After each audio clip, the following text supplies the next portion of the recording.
क्योंकि मैं जानता हूं महबूब की महफिल को महबूब सजाते हैं, आते हैं वही जिनको सरकार बुलाते हैं। है जी, ये तो वो जाने जिसके आंगन में बैठे हो, किससे सुनवाना है और किससे बुलवाना है, ये तो उनका मामला है ना।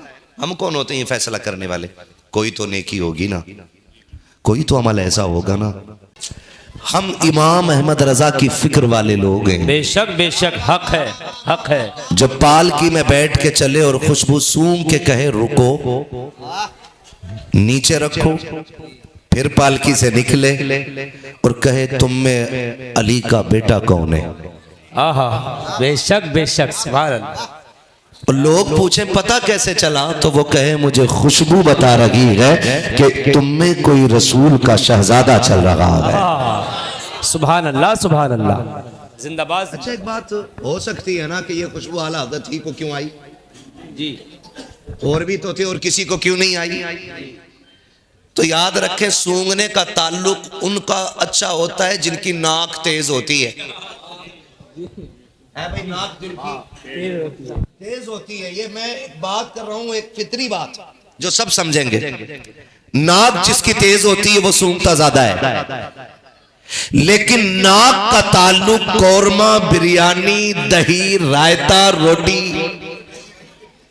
इससे होता है। लेकिन सैयद की खुशबू उसे पता चलती है जिसका इश्क तेज होता है। बाबा बाबा, क्या बात है मुफ्ती साहब को मिला। खुशबू चमेली में भी है जी, चंपा में भी है जी, गुलाब में भी है जी, सारी चीजें नहीं। आप इत्र की मार्केट में चले जाएं, 56 किस्म की खुशबू जी, अलग अलग खुशबू। मैं आपको सुनाऊं, कहोगे गुलाब है। मैं आपको सुनाऊं, कहोगे जन्नतुल फिरदौस है।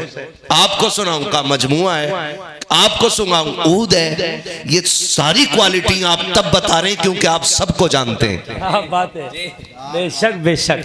तो नस्लें तो बहुत थी वहां पे, लेकिन सैयद की खुशबू अलग थी। ये इमाम को कैसे पता चला? तो ये तभी पता चला ना कि इमाम ने हुजूर को सूंघा था और सूंघ के कहा था उनकी महक ने दिल के गुंचे खिला दिए गए। जिस राह चल दिए गए कूचे बसा दिए।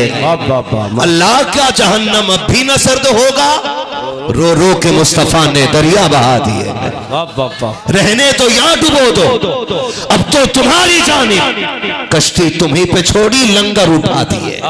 बेशक बेशक। तो हम आला हज़रत की फिक्र वाले लोग हैं जी। हमने इन्हें कुर्सी पे इसलिए बैठाया ताकि आज हम इन्हें इज्जत दें, कल ज़हरा के बाबा हमें इज्जत अता कर दें। बेशक बेशक, सुभान अल्लाह, सुभान। ख्याल रखिएगा और याद रखिएगा, किसी से भी टकरा जाना खैरियत हो जाएगी, लेकिन अली की आल से न टकराना। वक्ती तौर पे सैयद नीचा हो जाता है, वक्ती तौर पे सैयद दब जाता है। हालात साजगार न हो तो 72 नेज़ों पे 72 सर चढ़ जाते जी। काटने वाले 22,000 जश्न मनाते हैं, लेकिन 1400 साल के बाद ये दुनिया ऐलान करके बताती है, होश में आ जाओ, जो 22,000 काटने आए थे वो हार गए हैं, जो कट गए थे वो दुनिया में जीत गए। बाबा बाबा बाबा, माशाअल्लाह माशाअल्लाह, जिंदाबाद जिंदाबाद। आपसे मेरी गुजारिश है, रखते ही नहीं सैयद को इमाम तो आपके लिए बेहतर था जी, और रख लिया है तो बेहतर यह है कि इज्जत करेंगे इंशाअल्लाह, और करते ही होंगे ना। मैं तो उम्मीद ये करता हूं करते ही होंगे, इसलिए कि जब सदारत इनकी मुट्ठी में है तो खाली जलसे की नहीं, गांव की सदारत भी इनकी मुट्ठी में रहेगी इंशाअल्लाह, है ना। मुंह देख लो भाई, कौन मेरे दिल से कह रहा है इंशाअल्लाह। समझ जाना मसला बिगड़ गया। इमामत की रस्सी बड़ी कमजोर होती है, बड़ी कमजोर होती है। जिसकी बीवी पे नहीं चलती वो इमाम पे चलाने लगता है। क्या बात है। नाराज मत होना कोई मुखिया प्रधान हो तो।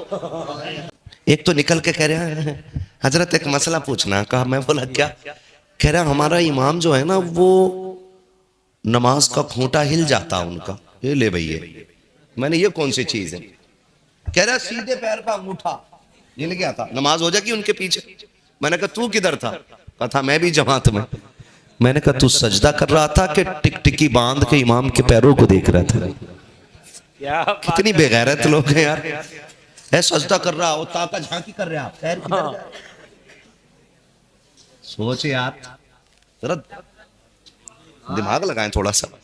नमाज में ना हिसाब लगा रहे, कह रहे पता नहीं अंगूठा हिल गया, मेरी हुई कि नहीं हुई, हुई कि नहीं। तेरी हुई नहीं, क्योंकि तू सजदे में उधर था ही नहीं जिधर इमाम था। जी जी, उधर था ही नहीं, तू तो ऐसे देख रहा था ना। पैर हिल गया, टांग हिल गई, नमाज पढ़ के निकलेगा, तस्बीह हाथ में होगी, बोला इमाम बदल दो। कहा क्योंकि 2 मिनट लेट है। हम सोचे यार, इमाम इंसान होता है, इनकी बात नहीं कर रहा हूं। खुदा की कसम, ये तो पलते ही अपने नाना के कर्म पे। बेशक हक है, हक है, हक है, हक है, बेशक बेशक। सीधी बात है, ये मजदूरी भी करने लग जाए तो हमारे सर का ताज है। बेशक बेशक बेशक। ये मंडी में जाके खड़े हो, बेशक बेशक, तब भी सैयद है। बेशक। ये खेत में काम करे, तब भी सैयद है। अगर ये पीठ सर पे लेके छत पे चढ़े और फिर मुझसे कोई पूछे कौन है, मैं फिर भी कहूंगा तेरी नस्ल पाक में। बेशक बेशक। बच्चा बच्चा नूर का, तू है ने नूर तेरा, सब घराना नूर का, सब घराना नूर का। सारी बरेलवी बैठे ना, माशाअल्लाह। खिचड़ी तो नहीं है, वो भी हो तो पकड़ के बैठा लेना। मैं भगाता ही नहीं, मैं तो कहता हूं पकड़ के बैठाओ, बांध के रखो और उससे कहो कि इंसाफ का चश्मा लगा, हसद की ऐनक हटा और फिर सुन हमारी बातें। आला हजरत वाले कैसी बातें करते हैं जी।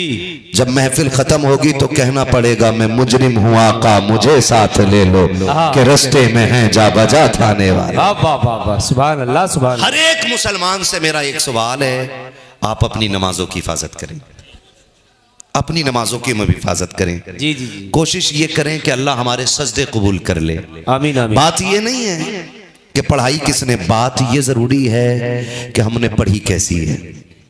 अल्लाह वाले वो होते हैं जो अपने सजदों को याद करके रोते हैं। बेशक बेशक। अल्लाह मैं तेरी बारगाह में रात इशा में आया था, बता मेरे सजदे कबूल हुए कि नहीं हुए। ये नहीं कि अल्लाह ने तौफीक दे दी, 5 वक्त पढ़ लिए तो अब हम किसी गुनाहगार को जीने ही नहीं देंगे। कभी कभी ऐसा भी होता, कोई नौजवान मस्जिद में आए ना, हिम्मत करके फजर में आ जाए तो 5 वक्त का नमाजी देख के कहता किसका मुखिया क्या करे, तेरा अब्बा कभी ना आता, आज तू आया फजर में। हम ये बात करते, हम ऐसी तनकीद करते हैं। बदलो रवैये। अगर कोई पहली बार मस्जिद में आया है ना तो उसे बगल में जगह दो, उसे इज्जत से बैठाओ, का शुक्र है कि तू आज रब की बारगाह में आ गया है, आप बैठ तो सही, देख सजदों में कितनी लज्जत मिलती है। माफ कीजिएगा बड़ा तल्ख बोलता हूं मैं, आई ना हूं दिखाऊंगा दाग चेहरे के, जिसे खराब लगे सामने से हट जाए। मैं यहाँ चापलोशी करने के लिए नहीं आया हूँ, आपको देख करके मीठी बातें करके पैसे रोल के जाने वाला नहीं हूँ। इतना कड़वा बोल करके जाऊंगा कि कब्र के ऊपर नहीं बल्कि कब्र के अंदर तक मेरी बातें याद आती रहेंगी। आपसे कहना चाहता हूं, अगर कोई नौजवान हिम्मत करके कभी मस्जिद में आ जाया करे, उसका तहे दिल से इस्तकबाल किया करो, इज्जत से उसे बैठाया करो, उसको बैठा करके हौसला अफजाई किया करो, उसके पुराने गुनाहों को याद करा के उसको जलील न किया करो।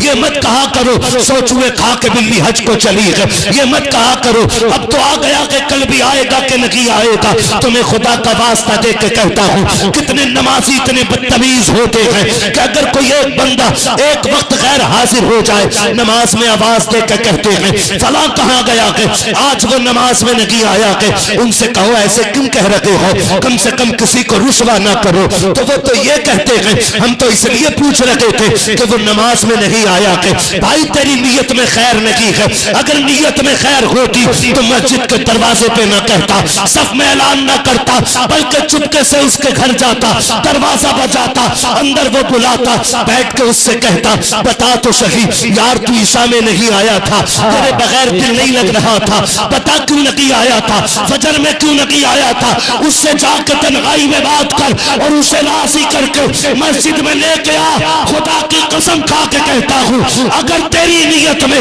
खुलूस होगा तो हो सकता है तुझे तहज्जुद में वो सवाब न मिले जो एक बंदे को मस्जिद में ला के खड़ा करने। बेशक बेशक, जिंदाबाद जिंदाबाद।